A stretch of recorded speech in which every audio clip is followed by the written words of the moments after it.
Friends, welcome to Vazhuthi vlogs. எல்லாம் நல்லா இருக்கீங்களா? இன்னைக்கு ஒரு சிம்பிள் ரெசிபி கத்திரிக்காய் தொக்கு எப்படி செய்யலாம்னு பார்க்கலாங்க. கூட்டு மாதிரி சிம்பிளா எப்படி செய்யலாம் அப்படிங்கறத பார்க்கலாங்க. தேவையான பொருட்கள் கத்திரிக்காய், வெங்காயம், தக்காளி இப்போ எல்லாமே நம்ம கட் பண்ணி எடுத்து வச்சாச்சுங்க. இதை நம்ம செய்முறை பார்க்கலாங்க. கத்திரிக்காய் தொக்கு சாப்பிட்றதுக்கு ரொம்ப டேஸ்டா இருக்குங்க.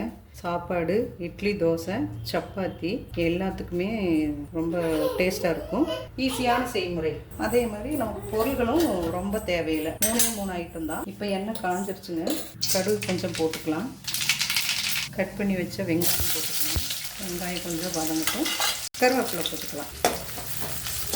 கொஞ்சம் மஞ்சத்தூள் போட்டுக்கலாங்க. கொஞ்சம் வதங்கணும். இப்போ அது கூட கத்திரிக்காய் ஆட் பண்ணிக்கலாங்க. கொஞ்சம் உப்பு சேர்த்துக்கலாங்க. எண்ணெயில் கொஞ்சம் நல்லா வதங்கட்டும். அடுத்து மசாலா ஐட்டங்களை சேர்க்கலாம். அது கூட கொஞ்சம் தனி மிளகாய்த்தூள் சேர்த்துக்கலாங்க. இப்போ கொஞ்சம் குழம்பு மிளகாய்த்தூள் நம்ம எவ்வளவு தேவையோ காரத்துக்கு தகுந்த மாதிரி சேர்த்துக்கலாங்க. ஒரு நிமிஷம் கத்திரிக்காய் அதில் வேகட்டுங்க. ஆயிலில் கத்திரிக்காய் நல்லா வதங்கிடுச்சுங்க. இந்த ஸ்டேஜில் நம்ம அரைச்சி வச்சுருந்த தக்காளியை கலந்துக்கலாங்க.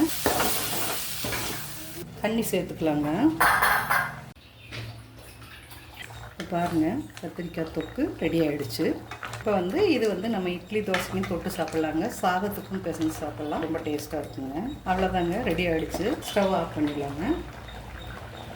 இதே மாதிரி நீங்களும் செஞ்சு பாருங்கள். செஞ்சு பார்த்து சாப்பிட்டுட்டு டேஸ்ட் எப்படி இருக்குன்னு சொல்லுங்கள். தேங்க்யூ.